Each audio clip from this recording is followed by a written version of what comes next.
to the Fantasy Footballers Podcast with your hosts, Andy Holloway, Jason Moore, and Mike Wright.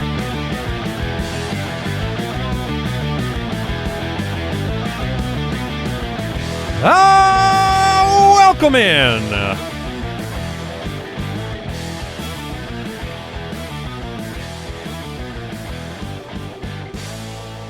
It's Saturday, April 1st.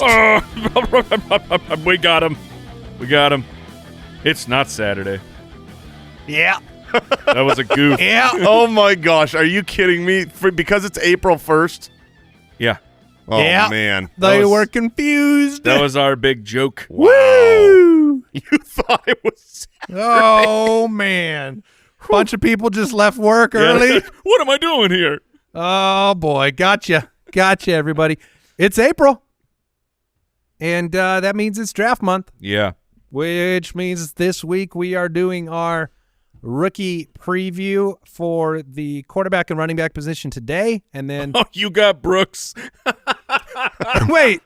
Brooks probably thought he wrote Saturday in the doc. Oh, gotcha, Brooks. Yeah, that joke was Gotcha. for one person. Gotcha, Brooks. Then we're doing wide receiver, tight end on Thursday. So rookie previews, our chance to kind of give you an overview of the key players on offense at the key positions before the draft. And, if you've been listening to the Dynasty podcast and Borg Betts and these two gentlemen here, you've gotten the opportunity to have some deep dives on those positions. So this is more of an overview for players maybe not playing Dynasty or just coming around to who's relevant for the NFL draft. We'll have a chance to weigh in. And I don't know your two opinions on quite a few of these players. I know on some. Sounds like someone doesn't listen to the Dynasty show. That is that's the implication there. Yeah. Because they're available. Yeah. We've shared them all. If you want a deeper dive, then because this episode, This is we're for the gonna casuals. cover the True quarterbacks Crime and running backs. podcast. I just got to keep listening to True Crime. So you're saying we should start a true crime podcast? Then I would listen. All right. Yeah. But yeah, this will be our overview opportunity to share our opinions on these guys, quarterback, running back today, and the draft will be here before you know it. So it's going to be fun. It's going to be exciting, and it's in Green Bay this year, which is pretty fun. What else do we have going on? If we have extra time, we'll jump into the mailbag. We got the UDK available for pre-order at ultimatedraftkit.com and gets you instant access to the Dynasty Pass. Lots of great content in there. 3 releases of the Dynasty Pass pre-combine. That one's done. Post-combine, done. Yep. 3rd release will be post-draft. That's the second the biggest big- one. The first release is really, really fun because it's like this huge I see what you're saying. revealing of information, like our initial rookie ranks are there. Our Dynasty startup rankings are in there. And now the draft is going to change a bunch of stuff, but it's like all 3 are very, very fun. Yeah, the draft changes quite a bit. I mean, there are always players that are not necessarily on everybody's big boards that have higher draft capital. And you have to change your opinion pretty quickly on certain players and opportunities, right? Part of the Dynasty Pass is the team opportunity pages. There are teams looking to fill certain spots. That's how we perceive their depth charts, but there are teams that surprise you and draft players and complicate a backfield or a wide receiver room. And I might not listen to the Dynasty Pod, but I am on it. That's true. This week you will tomorrow. Yeah, Mike and I are going to be in Chicago for the podcast Evolutions. We are the closing keynote, which should be fun. And so, Andy, you are going to share some draft tips. We're also with you out of town hosting our first in-studio rave. Oh, really? Just me and the employees. Wait a minute. Yeah. Oh, man. Doing the Deucers. I want a What do you rave. think? I'm seeing nodding over there. Big fans of the yeah. Yeah, rave music. Look at that. Look at those rave moves. Wow. Yes. I don't think I want to be at that rave anymore after seeing Josh, that. his and head hearing bobble. that music. It's the rave, hosted by Earth, Wind, and Fire. All right. Well, we'll jump in. Quick question of the day. It's something that gets asked almost every year for Dynasty leagues, Dynasty rookie drafts, and with us talking rookies, we might as well cover it. When starting a Dynasty league, do you have a rookie draft separate from the startup draft, or are they combined into one, Mike? So there's 2 answers for this. If you are brand new to Dynasty, then I would suggest have your startup draft where you know all the vets and like you feel like you could properly value those players because you're going to have information.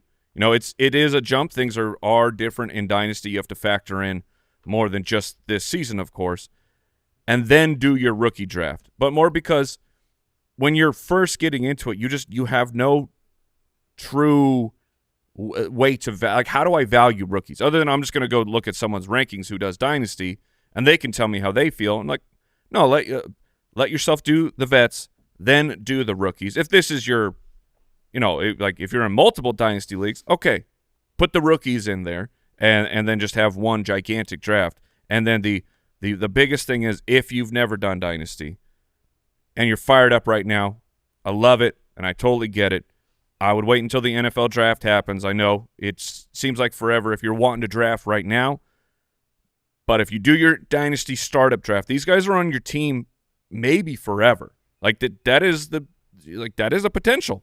Like I just in our Dynasty league that's been going for a decade or so, I just traded a player who like Mike Evans, Andy, a couple years ago. I think he's on your team now, but he was on my team for like 8 years. Yeah. And so those are things that can happen. But the NFL real draft can destroy your Dynasty startup draft, just after you have that draft going. So I advise against that if you've never played. One of the nice things if you do split it, because a lot of people when they do the startups, they'll put the rookies into it. Right. You just, you draft them wherever you want. You're in the 4th round. You're deciding between a rookie or a vet, and that's fine. That works. One of the things that I like, though, about splitting them if you are doing a new Dynasty league is it kind of levels the playing field. You're doing a snake draft, right? And so there's random orders. And so the people who get the better picks, that end up with Jamar Chase at the top of the draft, kind of have an advantage disproportionately because it's a Dynasty league. So what you can do is your rookie draft is going to be the exact opposite draft order of the startup draft. Yeah. So if you ended up getting the first pick in the Dynasty startup veteran draft, then you've got the last pick in the first round of the rookie draft, and it kind of levels the playing field. So whoever gets the Jamar Chase, the person who got the 12th pick gets Jeanty. Right. So and then the only way that you can kind of even that out is having them separate in that case. So, all right, we'll move into some news. News and notes from around the league. What do you got? Really? We got What? NFL Networks. Oh. Mike Garofalo reports Aaron Rodgers and DK Metcalf had a throwing session over the weekend. It's the Rodgers saga is not over. Can I take a drug that wipes my brain of any Rodgers information at this point? You can. And is it a drug he supplies? It's going to take out a lot more than just Rodgers. I know it matters if he's the starting quarterback for Pittsburgh. I just am tired of the drag it out. Just make a decision. It really This is a guy who's at Blockbuster until well after they close. Can't pick a movie. The employees want to go home. Yeah, he's the guy that shows up 1 minute before kitchens shut down. Oh yeah. He's like, hey, fire it up. I'll take the steak. Yeah. Aaron Rodgers is really truly following the footsteps of Brett Favre, because this was a Favre specialty forever, where every offseason he's retiring, and then he comes out, and then the whole offseason is about him. He's going to end up being a Steeler. The fact that he's throwing with DK Metcalf, new Steeler, this is just going to happen. Where's George Pickens? Dynasty managers want to know where's George. Doghouse. Yeah. It'll be interesting. I mean, the nice thing is the Steelers have a very good defense. They have young elite weapons. They just traded for a veteran wide receiver, and then you add Aaron Rodgers. What could go wrong? It's almost like this exact thing happened last year where the Jets' great defense with Garrett Wilson and Breece Hall, and then, they trade for Devontae Adams, and they sucked. So I'm sure this time it'll totally work out. Look, criticism and praise are proportional to performance in sports. Aaron Rodgers had decades of praise. Now we're at the point where he is handpicking everything on the menu and failing with that. That's what happened in New York. It was And then you missed an entire year. So you had all the expectations. You had all the perfect hand selected. I want my guys. You failed with those players. So it's hard. I'm going to go in expecting you to fail now. Yeah, I mean, because you're a year older, new franchise, new offensive coordinator, new players. It's tough because I believe in Tomlin as a very, very good coach to get the most out of his players. I mean, I understand the frustration as Steelers fans because he's really hurting your franchise, keeping you good enough to always be near the playoffs or in the playoffs, but you just don't have the roster to win in the playoffs, and so you're in perpetual purgatory. But that'll be interesting. The Aaron Rodgers versus Tomlin. Not a Steeler yet. We expect him to be at some point. Since Big Ben retired, just so you can remember, we had Mitchell Trubisky for 5 games. We had Kenny Pickett. We had more Kenny Pickett. We had Mason Rudolph for 3 games. We had Trubisky with 2 more games. In 2023, we had Fields and we had Russell Wilson.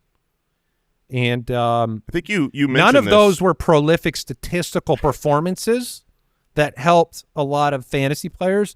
Rodgers, certainly, you're hoping that there's some magical resurgence. Yeah, this does feel like what the Colts went through post Andrew Luck, where and you know, to be fair, they are still going through it, where they just don't know who their quarterback is. Yeah, AI is pretty incredible. Within about 10 seconds of me making the comment about Aaron Rodgers, I'm staring at a picture of Rodgers in a Blockbuster that Matt sent over. Okay.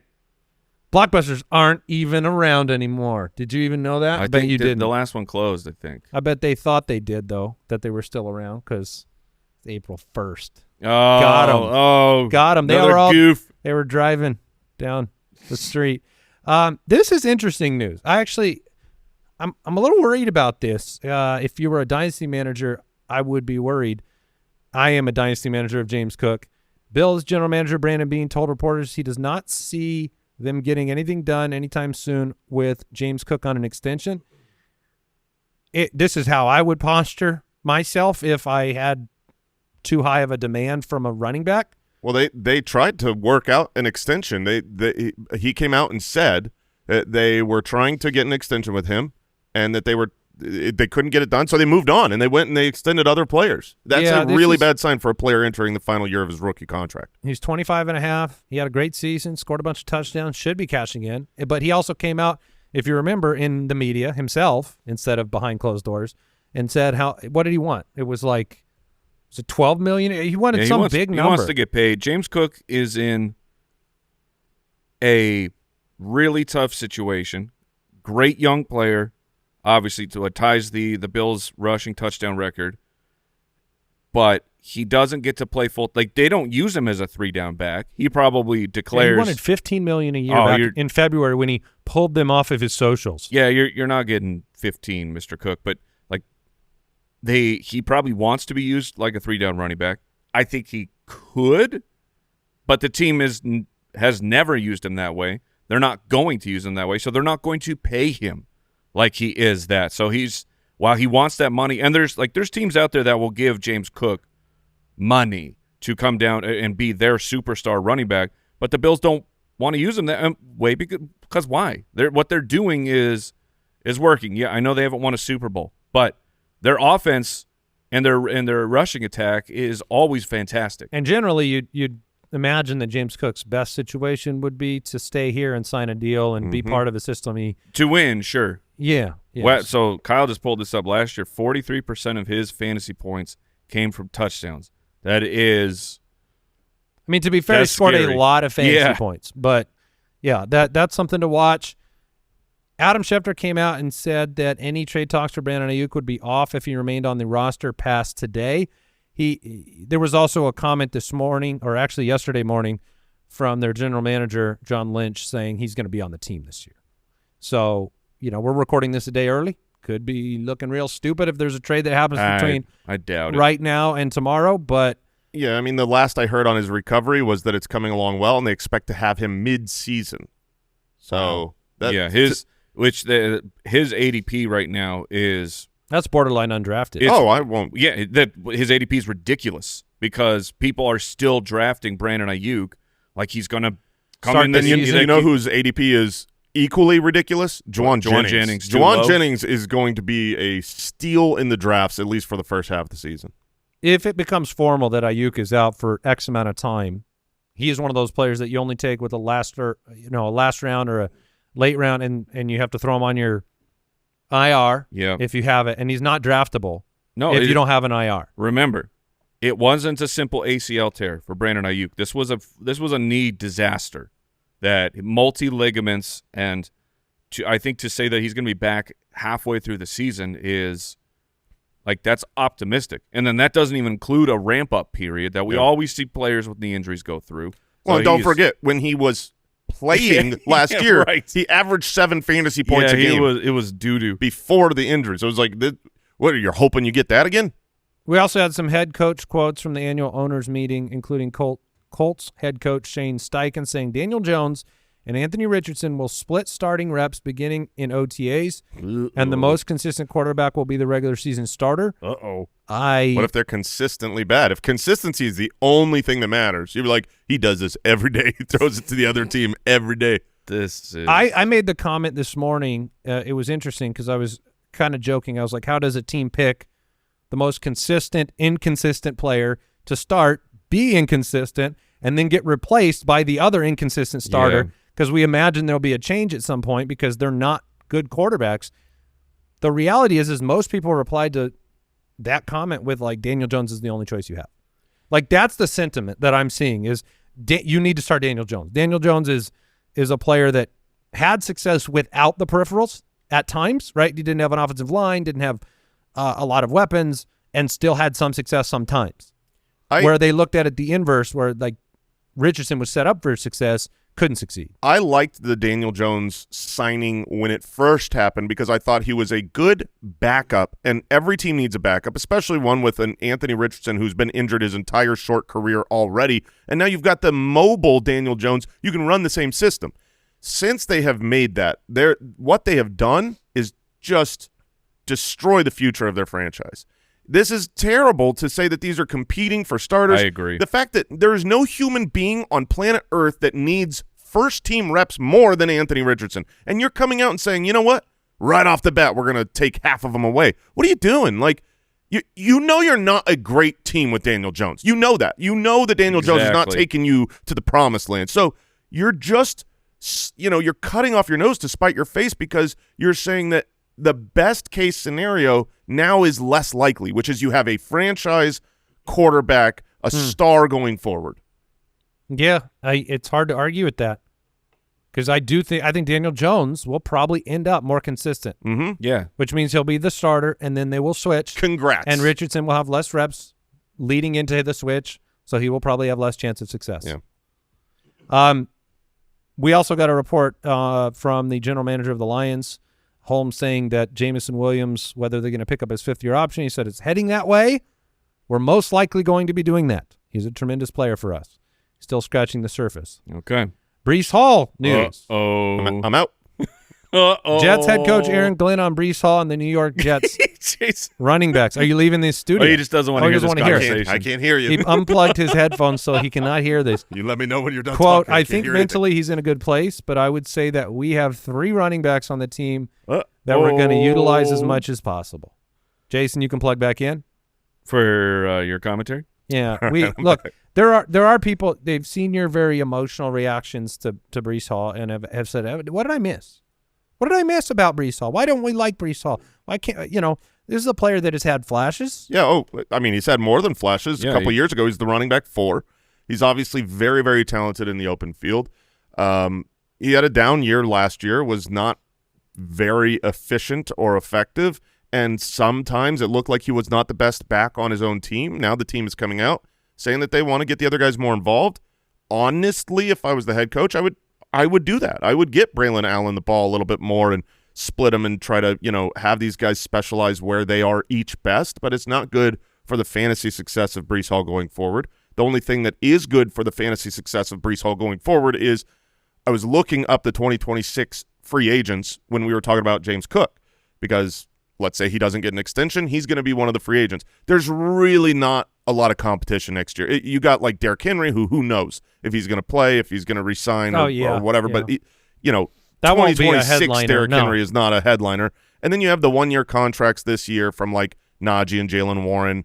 Not exciting. So it's really James Cook and Breece Hall. Right. And so if Breece Hall does end up going in a platoon this year and he's okay, not great for fantasy, he is the belle of the ball for the 2026 free agents and could end up getting a massive contract from another team that wants to make him a 3-down back. And I just think he's like too alluring of a name, regardless of his performance, for him to be a value in drafts at all. Like, I don't think it's possible for Breece Hall, no matter any news like this, no matter how much we talk about it, I don't think it's possible that I will draft him because it's too alluring. It's too exciting. Every time I see his name in ADP and the guys he's going ahead of, I have a really hard time. You know, Chase Brown and Kyron Williams, and it's like, what? Those guys were awesome. Why are you taking Breece Hall because he was good a couple years ago? Gotta hate the fact that I assume they're talking about Isaiah Davis because this was like if they came out like, hey, Breece, Braylon Allen, we're gonna have our own Thunder Little Lightning. platoony. Okay, that's not fine. bad. That's fine. When you're saying we got 3, and like basically Buffalo Bills situation where they had 3 guys in the Well, rotation. Justin Fields is your quarterback now. 3 darts is too bad. All right, we'll take a break. We'll come back with our 2025 rookie preview for the quarterback and running back position.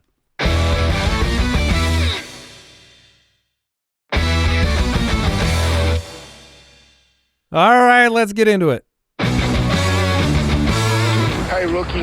Welcome to the NFL. Well, like we said at the top, this is an overview, what we liked in our scouting process of looking at these players, some fantasy thoughts, some quick thoughts on them. The Dynasty podcast goes more in-depth, the Fantasy Footballers Dynasty pod, if you want to go check that out.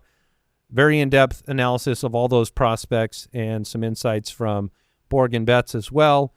The Dynasty Pass, if you are a hardcore Dynasty player, if you're just getting into it, either way, check that out at ultimatedraftkit.com. We have production profiles. We have the rookie mock drafts, risers and fallers. We keep track of everything going on with the rookies and bring that to you so you can make more informed decisions for your draft. But let's begin with the quarterback position. We've got some teams that need quarterbacks. Most of them always need quarterbacks. But Tennessee with the first pick needs a quarterback. Cleveland, second pick, needs a quarterback. The Giants and Jets, both drafted in the top 10, both need a future quarterback. New Orleans probably planning for the post-Carr era. I've heard about them being very interested in interviewing some of these guys. Pittsburgh at 21 because they always draft around 21 looking for a quarterback. But let's begin with our consensus number 1 prospect at the quarterback position, Cam Ward out of Miami. Mike, your first impressions of Cam Ward, looking at him on tape, evasive in the pocket. He didn't have a ton of rushing yardage, but I thought on film he was very capable of, running when he needed to.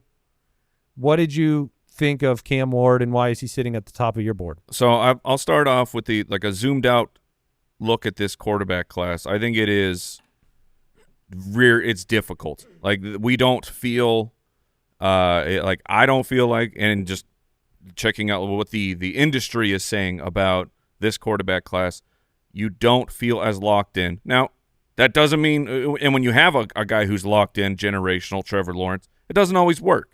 So some of these lower tiered quarterbacks we're talking about, they might actually be the ones to go with. But Cam Ward, I mean, the truth is, first and foremost, he sits at number 1 for me because he is projected to be the number 1 NFL player. NFL draft capital matters so much. It matters more than my opinions that I type up in my mother's basement. But Cam Ward's a good player. I think that he is very capable. I like the journey of, he transferred school a couple times, ends up in Miami, and there's kind of like a steady progression of the career, getting better. Good accuracy last year, 67%. He completed that 67% of his passes while averaging 9.5 yards per attempt. So it's like those are good numbers, and he's playing with guys who are not like, this isn't the Burrow of college where Burrow's playing with multiple first round wide receivers. Like Cam Cam's not surrounded by that. So, like, he is more of the engine to making things happen for me. It's tough. Obviously, Richardson was the number 4 overall pick last year. To me, a big part of, making projections on these players has to be, are they going to be long-term starters in the NFL, in your opinion? Or are you going to have a 2022 where it's Kenny Pickett and Desmond Ridder and Malik Willis, or a 2013 with Geno Smith and E.J. Manuel? You've always got to be on the lookout of, look, if there's a certain amount of players coming out, somebody has to be the first quarterback drafted. Right. Somebody has to be the second one drafted. Teams are desperate for, we'll talk about Shedeur Sanders, his dance in terms of teams' opinions of him. But, to me, solid. He had some plays that were very Caleb Williams evade the pocket-esque to me in Miami. You mentioned the fact he wasn't throwing to the best wide receiver in college football, like Shedeur Sanders with Travis Hunter. Sure. Good arm strength.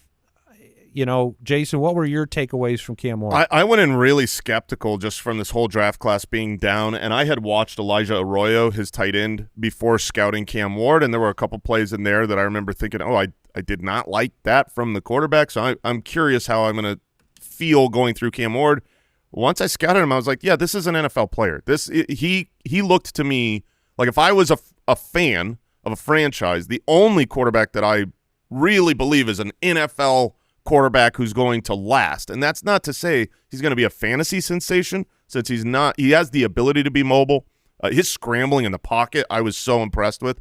It was, he didn't He may run more in the NFL than he did in college. I think he might. He might be even more valuable for fantasy in that sense. But his pocket awareness, his ability to evade the pressure and keep his eyes downfield and make plays was great. His arm strength was good. His accuracy was good, and it wasn't all screens. I was pretty impressed with him. I don't see him as like this generational superstar talent, but I do think if I would love for him to be the, if I had to hope in one of these rookies for my franchise, I think Cam Ward is the Titans. Are you? Yes, I'm absolutely taking Cam Ward. If you were Jacksonville and you could choose to restart with Cam Ward or keep Trevor Lawrence on that contract, what would you do? Oh, if you're talking, I get the rookie contract versus the handcuffs that are on me right now with Trevor Lawrence, I would switch to Cam Ward in a heartbeat. Okay, yeah, just to give you a lay of the land, 2024, 39 touchdowns, 7 interceptions, a 172 passer rating. 4 touchdowns on the ground, 200 yards on the ground. 6'2", 223. He's got the plays much bigger than Shedeur. Which, to a clarification, if you're not aware, the way that NCAA or whatever college they score rushing for a quarterback, if you take a sack, that yardage is removed from your rushing total, which you will notice. Do you like that? No, I hate it. I think I like it. From a fantasy football perspective, I wish sacks were penalized. I wish, and obviously, if you lost rushing yards when you take an 8-yard sack, then that would be penalized from a fantasy standpoint. Yeah, I can see the argument of taking, like, because in the NFL, you take a sack, that drive's probably dead. Yeah, more than likely. But you're really going to notice the rushing yards when we look at Shedeur. 22 sacks for Cam Ward last year. In Miami. And then number 2, Mike actually has him at 3. I do. Jason and I have him at 2. Shedeur Sanders. I don't know if 3 in my heart. I don't know if I'm going to end up being I think I might accidentally end up being the most bullish on Shedeur of this 3-pack. Okay. Because I actually think he will succeed at the next level. So, I mean, that's like step 1, right? Are you going to be a starter that can go out there and succeed on a regular basis? Hyper accurate. Did have Travis Hunter to throw the ball to. Also evasive in the pocket, also played for a team that had no rushing game of any kind in Colorado. In fact, their leading rusher was about 350 yards. I think that might have been a active decision by Papa Dion. There was a little bit of both. I mean, you also put yourself in a position. They were 9-4 last year. The defense struggled at times, but a 74% passer, 37-10 touchdown to interception ratio. I actually think he's going to succeed at the next level. There are some throws that he attempts and succeeded with that I think are very college football decisions that'll get you into piles of trouble.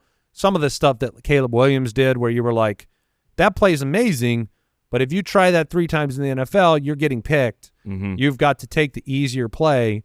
But we're talking about a player that was 82% completion percentage between the numbers. So he threw it over the middle a ton. You know, to me, I love seeing that. There were quarterbacks that came out years ago that Ohio State quarterback played for Washington. I don't know why. I cannot remember his name right now. Oh, now I can only think of Fields. First-round draft pick. Dwayne Haskins. Dwayne Haskins. Oh, yes. He was a player that in the scouting process, you noticed everything was to the edges. It was to the outside. I like to see players, to me, it's a great trait as a quarterback when you're willing to throw the ball in the middle of the field, timing routes. So I actually think Shedeur will succeed. I think this order, Cam Ward and Shedeur, could very much change for me post-draft. If you go look at the post-draft rankings, landing spot's going to matter. We didn't talk about it, but Cam Ward, if it's Tennessee, how do you feel about that for those first couple of years? I feel okay, actually. I think that Tennessee has – they're not overpowering you, but they're not depleted. Not that I think Shedeur will go number 2, but if you just put those two situations up against one another, Tennessee, Cleveland, I like his opportunity to go to Cleveland and succeed fantasy-wise more than I do Cam. I would rather have whichever quarterback I prefer. I think the better spot is Tennessee. I think it's just a better run franchise. And if you look at the weapons, I mean, you got Jerry Jeudy for Cleveland, but there's not much else. Cedric Tillman, I think he flashed quite a bit last year. I think both landing spots are okay, as in often we feel just terrible about the team offenses who are drafting at the top. I think that the spots that need a quarterback they're okay. Shedeur Sanders, to me, yeah, you made the comment earlier. The only one you feel real confident in is Cam Ward. Yeah. So tell me why you think Shedeur. You're there was a lot I liked from Shedeur Sanders. He throws such a catchable ball. Like he looks like he doesn't have the same arm strength and the fiery zip, but he certainly to me looks like he has the ability to throw an NFL ball. He can get it out to the middle fast enough, quick enough, hit guys right in stride. I think it's a beautiful pass that he has. The problem I had on film was that when things went right, he was really good. He was really, really, really good. But in the games where the pass rush got him, I remember there were a lot of plays against Baylor where it was like, the pass rush was coming. He took sacks that I feel like were his fault. He didn't overcome. To me, he looks like this wonderful game manager when things go right. And if he goes to a good situation, I agree, Andy, he can succeed. I don't look at this guy and say he doesn't have the ability to, but I worry that if he's not to a great destination, which most of the top spots, we could debate which one is better between Tennessee and the Browns. Neither is great. There's a reason why these guys are picking number 1 and number 2. I don't know if when it collapses, if he can overcome. I think he's a better thrower under pressure than Cam Ward. Okay, 26% of his sacks, Jason, to highlight your point, they were deemed quarterback responsible. So as in he was the reason for a quarter of his sacks, which that's a very high number to push the blame, saying no, the quarterback took it. When I'm watching him, like. And he is a mobile guy, but like I was talking about rushing yards. He finished the year with negative 50 rushing yards. This is a player who can make some things happen on the ground. But speaking of him in the pocket, very rarely do you see him, at least when I'm watching him, step forward into the pocket. No, he retreats too much. He retreats too much, for sure. And the retreating, I think he got gun shy. The retreating then just it compiles on and makes the sack even worse when it eventually happens. So to me, it's like, when you're facing an actual NFL defense, are you going to be able to see the field properly? Are you going to be able to look players off and create things with your eyes? And that combined with there still feels like there's some hesitancy from the NFL of like all the reviews for Sanders are not glowing. He's not locked in to be the number 2 overall pick, which you would when you have 2 teams at the top of the draft that need a quarterback, and you felt like there's 2 really strong prospects. We would be saying, okay, who's at 3? That's when the draft actually starts. No, I think that's fair. I mean, I look at those offensive lines in the collegiate like Cam Ward had a great offensive line. They did a lot more in the running game. They did a lot more in pass protection. And the retreating that you're talking about, it's a fair criticism. And I think it's a product of it kind of being Sanders and Hunter versus the world for that offense versus a complete offense. Sure.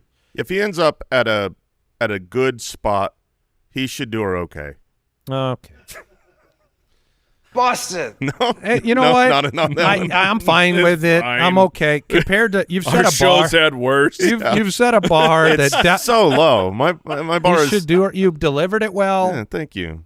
It's better than Milroe's place, which we're gonna talk about later. Oh my goodness. Jaxson Dart though, it comes in at 2 on Mike's list, 3 on Jason's.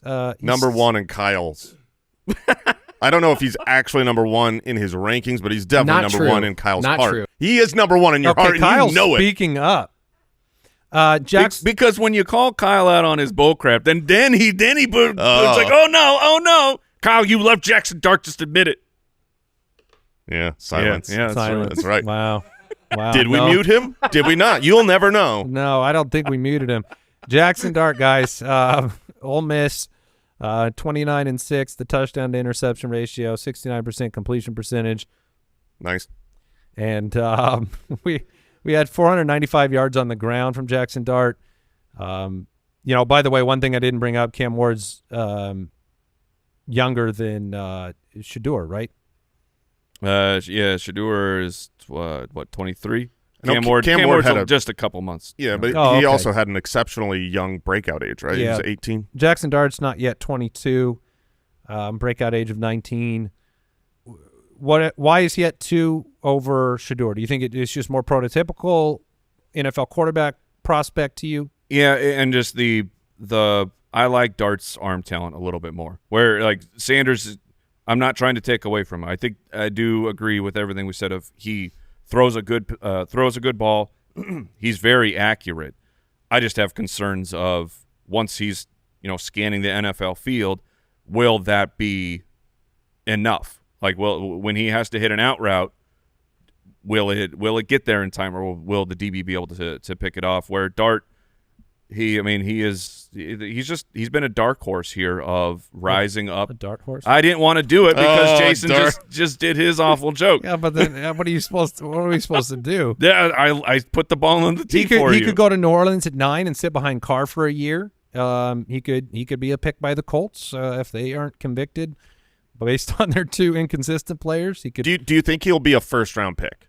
Yes, I do, and I think they're. I mean, I can't imagine a team like Pittsburgh if they don't. Even with Aaron Rodgers, how do you not take a chance on a prospect like this at 21? Yeah, the nice thing from a fantasy perspective, and the reason why I think that this is part of why he's at 2. You can easily put him at 2 over Shedeur Sanders, so long as Jaxson Dart gets drafted in the first round. Like right now, I'm not 100% positive he'll be a first-round pick, so he's my 3. But the fact that we don't care. I don't care for if he's a great NFL player for the most part. I care about, is he going to be good for fantasy football? Is he going to help me win in the real game, which is fantasy football? Right. And he runs. 3 years ago, 614 rushing yards. 2 years ago, 400 rushing yards, 495 rushing yards his final season. Those things matter for fantasy, so you add the arm talent if he's a first-round draft pick with his mobility, and you kind of get highest a little scramble bit rate of the class. Right. So that's what you want. That's going to help you succeed early in your NFL career. You look at how that helped Bo Nix and Jaden Daniels. Obviously, Jaden Daniels is a far superior dual threat athlete, but Jaxson Dart, that's the reason why I like him. But I was a little disappointed with the film. I wasn't blown away. No. Jalen Milroe, 726 yards on the ground last year, 531 in 2023, 4 years in Alabama. What were your takeaways on film for Jalen Milroe, kind of rounding out our quarterback overview before we get into running backs? So the easiest thing to do with Milroe is because his numbers aren't his ground numbers are fantastic, but you're talking 2 full seasons of 13 games, 2,800 passing yards. So this isn't a guy who was, absolutely getting it done compared to 16 passing touchdowns last year. Jaxson Dart threw almost 4,300 passing yards in 13 games. So a And then there's is this Anthony Richardson all over again? No, Milroe's a far better prospect, has way more experience, which was one of the huge knocks on Anthony Richardson. Was like, the dude hasn't played very many games, and we're going to take him at 4 overall. Yeah, I mean, I guess I probably would push back against better prospect when you look at ceiling, because nobody's going to draft. That's Jalen Milroe is not going to get drafted anywhere near Richardson got drafted, even though he was Milroe's a better passer. Completion percentage isn't close between the two. Correct. I mean, 64 versus 53, sub 54, which has translated directly into the NFL. But this was a very hyped quarterback that had more of a letdown season in 2024 compared to his 2023 year, where he threw 23 passes or touchdown passes, just 6 picks. And then a hard part for Milroe is he, at least the latest I've seen, Kyle, you can update me if this has changed. He's not projected to be a first-round quarterback. No. If you're not in the first round, you're a backup. He has backup written on. Yeah, you're not starting right away. We've had some success with quarterbacks in the second round. Not a ton when you're talking about the hit rate versus a first rounder, but it's like Jalen Hurts, second round pick. So he's automatically put into the position of he's going to be a backup at least for a while. Like Saints, if they take him in the second, I don't remember if they have a second round pick, but like that's interesting. Let him learn from Derek Carr for a year, but overall, they're picking at 40. I'm more concerned for Milroe's long term. They have 2/3 as well. Yeah, me too. Because it's like if he doesn't it's draft capital. You think he'll go in the second because he's a quarterback. There's a chance though that people are like, no, we're not going to spend a pick here on, like, we like the depth at other positions, so we will take a quarterback in the third. And now, I mean, eventually you get into the area where you're like, well, it's Hendon Hooker. It doesn't matter how much I liked that player. Yep. Right. That dude is buried unless something catastrophic happens in front of him. Running backs. Let's talk about a very exciting position in this upcoming draft. You have a lot of teams that have needs at the running back position. The Raiders, who pick at number 6 and 37. The Saints, who have talked a lot about drafting a running back at 9 and 40. The Bears, great place for a running back to land, drafting at number 10. Also 2 picks in the second round, so they've got the draft capital to pull the trigger. Dallas, we know they're at 12. They're at 44 in the second round. You got the Broncos, major need at running back. They're picking at 20. He's not making it there. Steelers, well, you're talking about Ashton Jeanty. I haven't started talking about him yet. That's fair. But I'm just talking about lots of good running backs in this class, but everybody's wanting to know where Jeanty's going. You're just thinking about where Jeanty can go. Yeah. But yeah, Steelers at 21, Chargers at 22, the Chiefs at 31. There's a lot of places that running backs could land and succeed immediately, which is what we love, right? Like we talk every year, rookie running backs make contributions for fantasy on a regular basis. But I mean, how many of those teams that I just read do you not like? I mean, if a running back lands in New Orleans, okay, maybe you have to sit behind Kamara a little bit. But Chicago, love it. Las Vegas with Geno Smith now. The Cowboys, the Broncos, great. The Steelers. Broncos might be the best. Steelers great. Steelers great. Chargers might be great. The best. I mean, there's so many good landing spots. And the great news is that this year it's lining up with so many great running backs. So every year there's usually 2 rookie running backs in the top 12, certainly in the top 24. I feel like this year there could be 6 guys, rookies, in the top 24 this year, and that wouldn't even – I don't even think that's a spicy take. I think that will happen. Well, we won't let you know who we have at number 1 until after the break.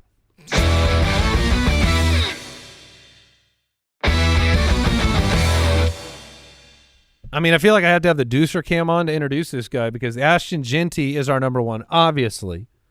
And you've got they're 2 – we're fist-pounding. 2 producers co-managing a team that believe – okay. So then Al Borland pulls his trophy out to just remind him.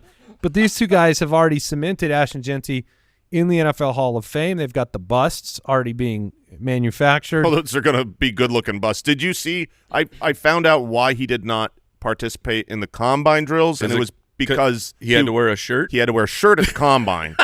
And his pro day, he was allowed to go. I didn't even know where you were going. Oh, yeah. I mean, the pro day, if you haven't seen him. He must work out. Yeah,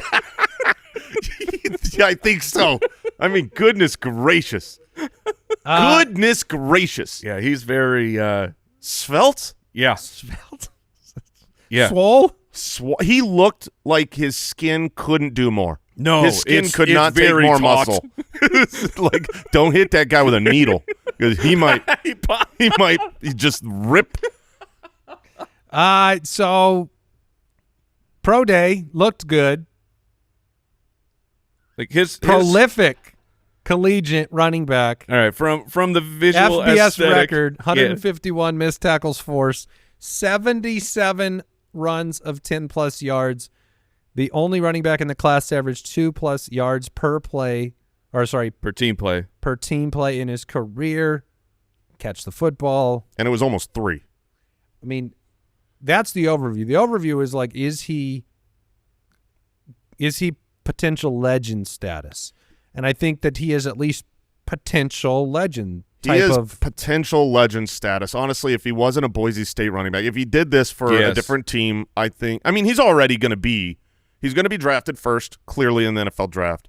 He's going to be first in almost every rookie draft, even super flex drafts. He's probably going to be first because he's going to be a top 15-ish NFL draft pick. He's got the most production that we've seen in a long, long time. His production profile is outrageously good.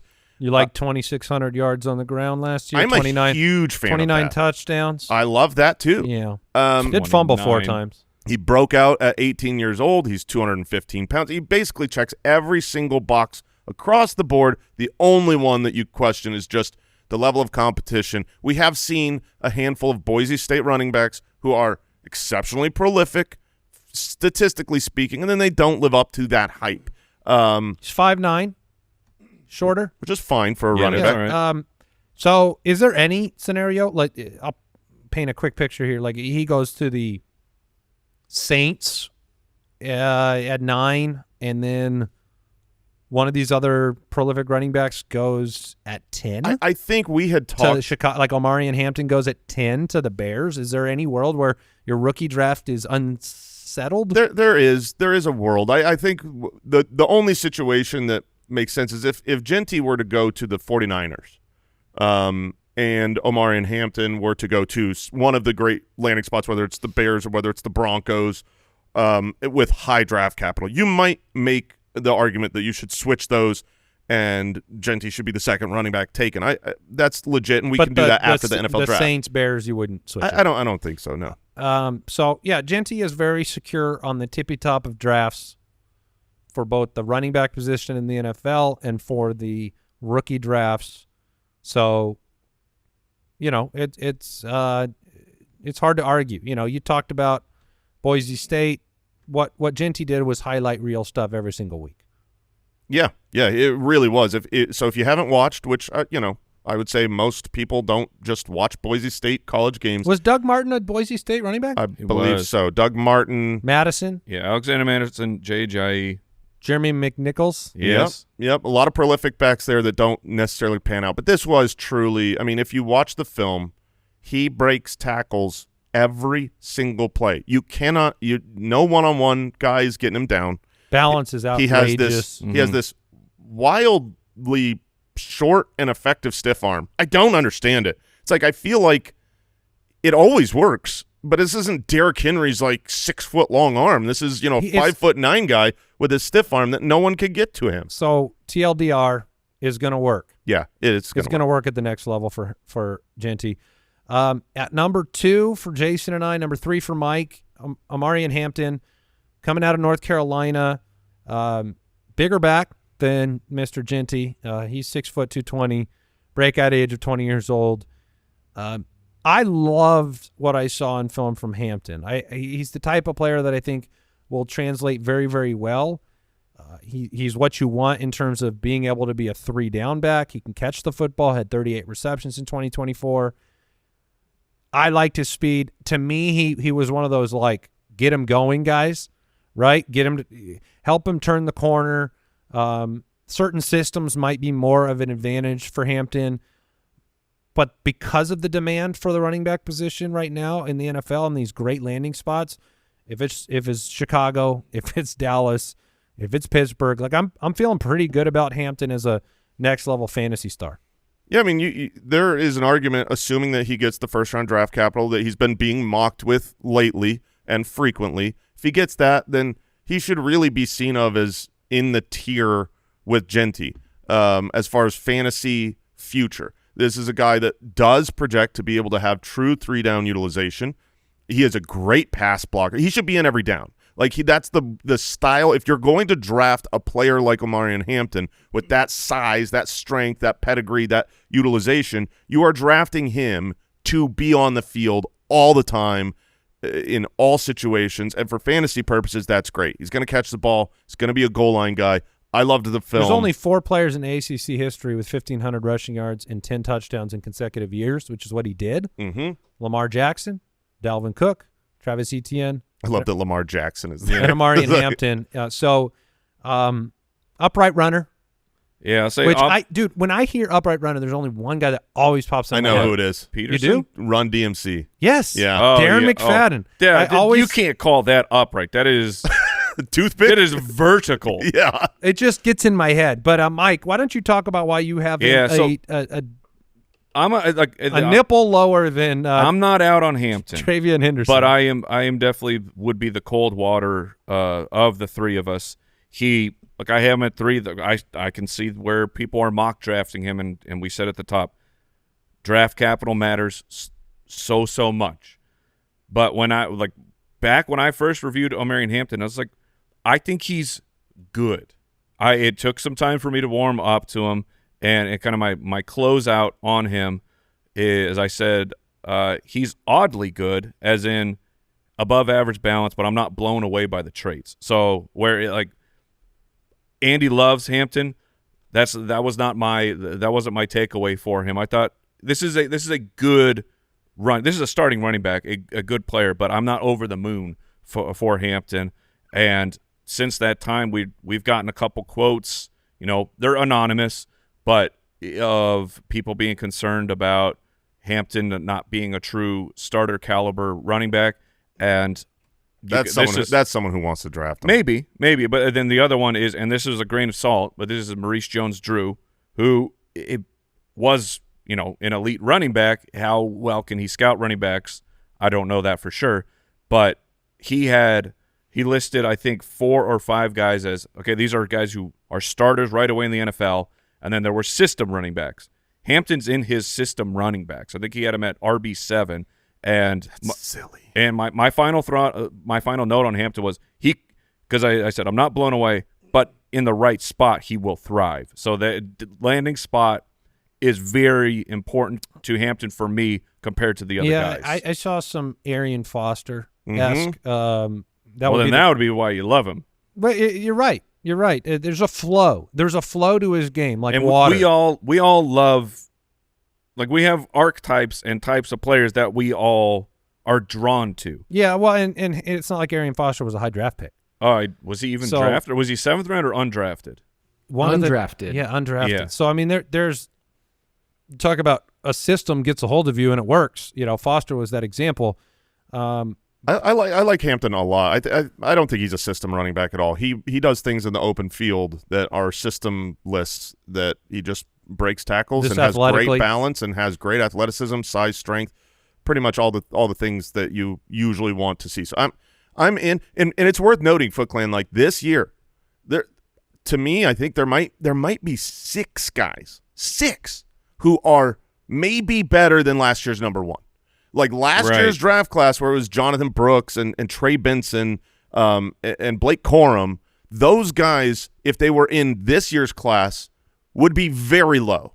So when we're putting Hampton 2 or even TreVeyon Henderson 3, that's ahead of those guys. It's ahead of those guys. Just because they're 3, it's not their fault. They're in a great draft class. Yeah, TreVeyon Henderson comes in at 3 for us, 2 for Mike, 3 for Jason and myself. We're going to throw him in with Quinshon Judkins and talk about the Ohio State running backs, Mike. But tell me why Henderson jumps off the page for you. So he is an absolute demon on the field, and going back to my comment of we all have play type that we are drawn to. Hey, you've been talking about Henderson nonstop. Henderson to me is when I'm watching the tape, and I got the same butterflies I got when I was watching Jahmyr Gibbs. Of this is a guy who could shock with draft capital, and he can hit a home run anywhere on the field. We're talking 90-plus yard rushing touchdowns. It's not impossible. He got used in the receiving game. He's got good hands. Like they'll motion him out and let him run a 9 route down the field on the outside and throwing the ball. They trusted him with that at Ohio State. His production profile, if you're talking strictly that, it's not anywhere near where Jeanty or Hampton is, because he had Judkins on the team, who is Judkins had 194 carries. Judkins projects as a day 2 pick at the worst case scenario for him. It just so reminds you're sharing me the field of with two NFL starting caliber running backs on the same team. Chubb and Sonny Michel. Yeah, down in Georgia. Yeah, exactly. It reminds me of that situation. Yeah, yes, absolutely. And Henderson, he just with the quick twitch and the speed, that's what I fell in love with. Jason, do you have any thoughts on Henderson? I echo a lot of what Mike's saying. I think Gibbs is the comp. Gibbs was better, had higher draft capital. I project, but it wouldn't be shocking to me if the draft falls in a way where Jeanty goes 6 or whatever, that number 10, if the Bears, who are trying to recreate what's going on for the Lions, if they were to they draft Gibbs. Yeah, they draft Henderson after they've upgraded the center of that offensive line. That wouldn't surprise me. He does a lot of stuff that you want in fantasy, especially in today's fantasy. Catch the ball, extreme speed, and yeah, I mean, I really love him. I see these 3 guys as like tier 1 prospects. 202 is what I'm seeing on the NFL. Yeah, he's definitely lighter. So that's it. Always when you get right around 200, I get a little bit nervous about utilization. I get nervous about the I almost said Thomas Jones. Who am I thinking of? Out of USC, we interviewed him. Out of USC, yeah. For goodness sake. We're running. Oh, Ronald Jones. Ronald Jones. Sorry. Sure. Yeah. But the hype and explosiveness, like there's 2 sides of that coin, right? Like if you've got, are you Gibbs or do you slip into a? Gibbs is 5'9", 202. Yeah. The draft capital is going to have a lot to do with it. He's the more explosive one. Judkins was the, the Chubb in the. Yes. In the Sonny Michel, Nick Chubb, Georgia comp for Judkins and Henderson. One of the things that gives me confidence in Henderson is that it's always been – he was a 5-star recruit. He was the number 1 draft – the number 1 running back in the class going to college. Then year 1 as an 18-year-old has 1,255 yards for Ohio State. He's just been great. So I think Do you worry about him if he – like what if he's a second rounder? No big deal? No, big deal. Big deal. I think he will go in the first round. I think all 3 of these guys will be first-round NFL draft picks. But it is – true that the depth of this class could really hurt the draft capital of these guys, because these teams could go, man, I really like TreVeyon Henderson. It's a tier based drafting. Yeah, it's tier-based drafting.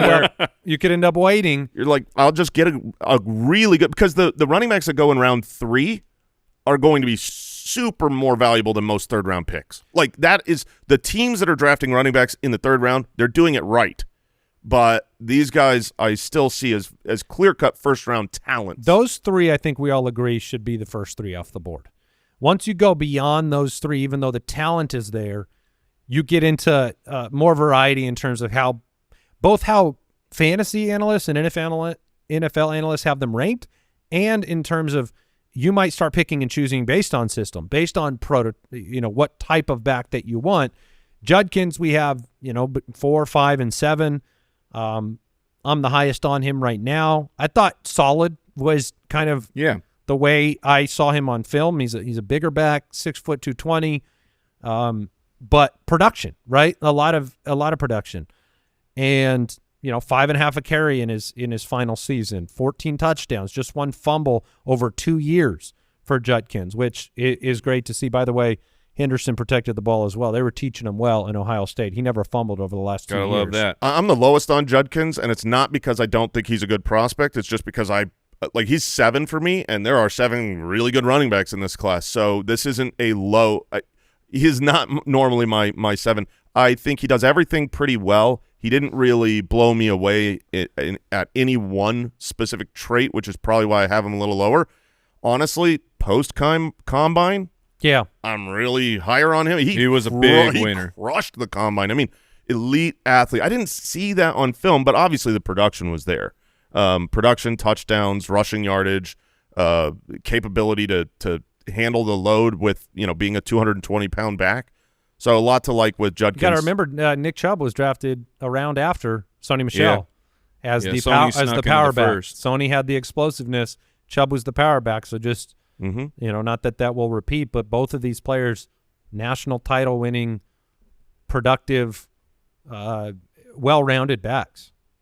Kaleb Johnson and Cam Skattebo, the last 2 names that we'll talk about for the rookie running back overview. I believe you can mention maybe another favorite from the list, but Kaleb Johnson, Mike, you're the lowest. Jason, the highest on him. Ran a 4.57. Had a bad combine. He did, but his film, hyper productive in Iowa. His 40 seemed slower than the film.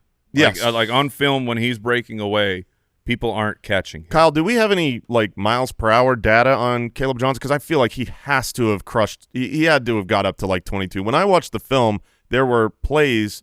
He's a very patient. Sometimes too patient, very slow starter, right. Waits for the holes to open, but very explosive once it's time to go, and you don't usually catch him. 75-yard run for a touchdown, just a really, really big play machine. He did reach 22 miles an hour last year. Okay, there it is. So the film, it's kind of like Puka. Puka goes and runs a slow 40, but his college miles per hour were great.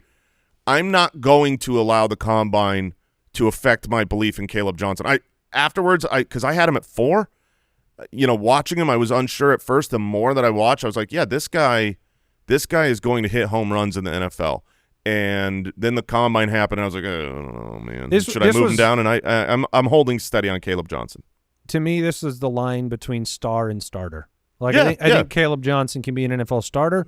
I don't know if he can be an NFL star. He is extremely smooth.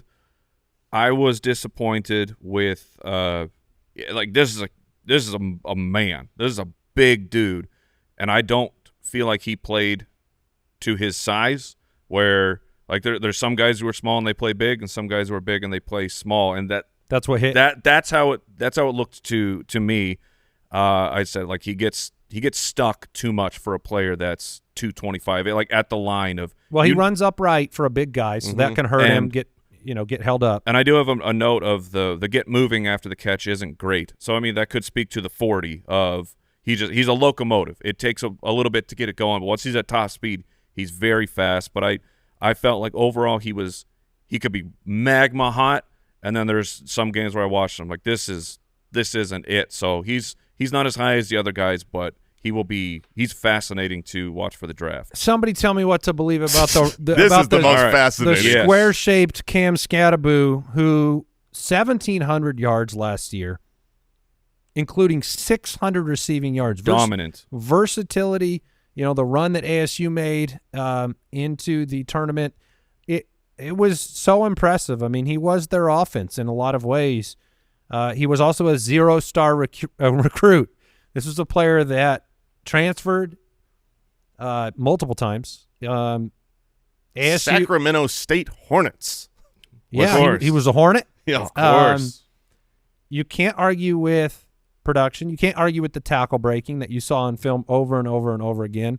Great contact balance. I mean, we're from Arizona. I watched ASU all year. Cam Skattebo was the entire you didn't really understand it sometimes. Oh, not at all. That's what I was hit with when I watched it on film. Why can't anyone tackle him? Why is he stronger than everyone?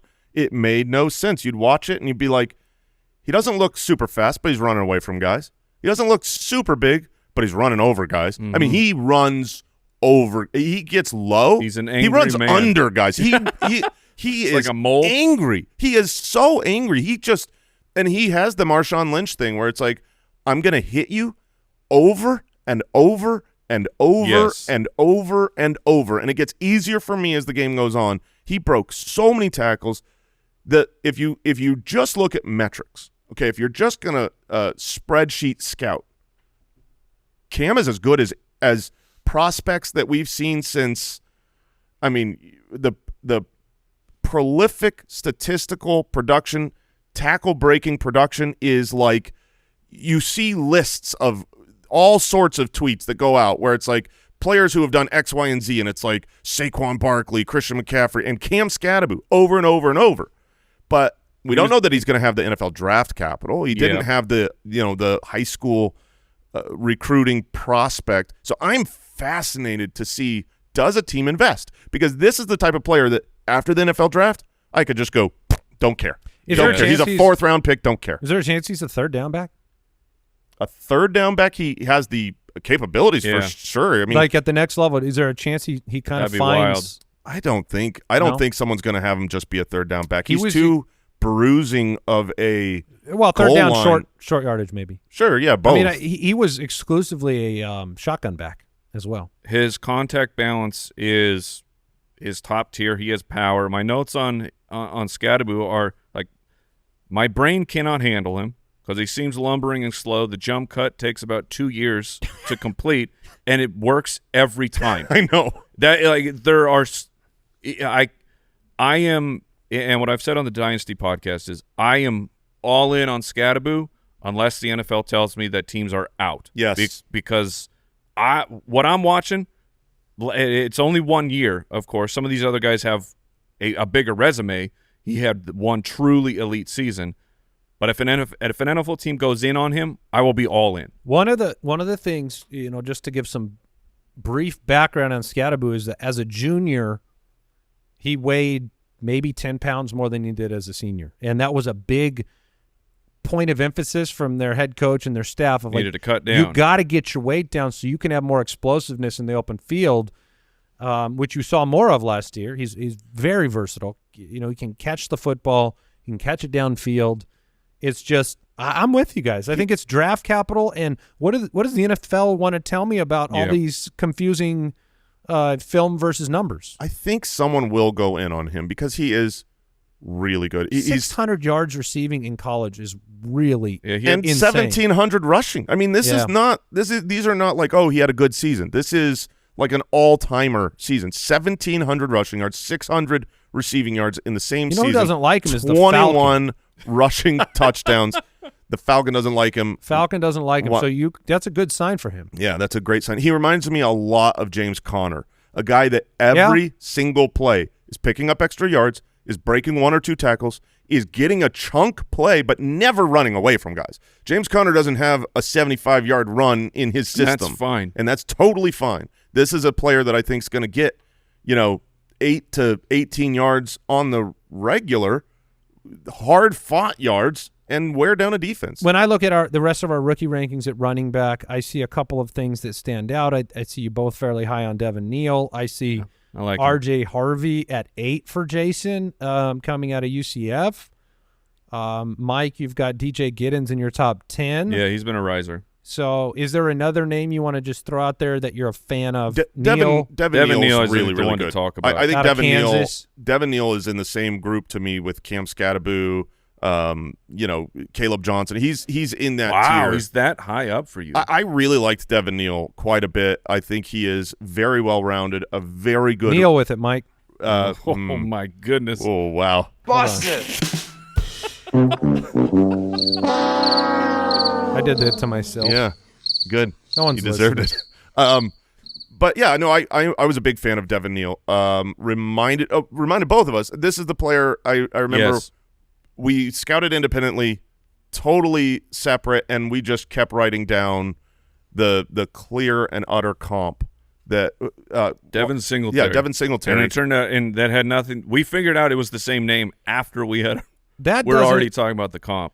That's not the kind of comp that gives me charge, though. But that's he's got. But the thing is, Singletary was always a good, capable back, and that's how I see Devin Neal. Not a headliner. But no. I don't see the him that difference way. to me though is that Devin Singletary, if Devin Singletary had Devin Neal's body, he would Devin Singletary's 5'7", 203.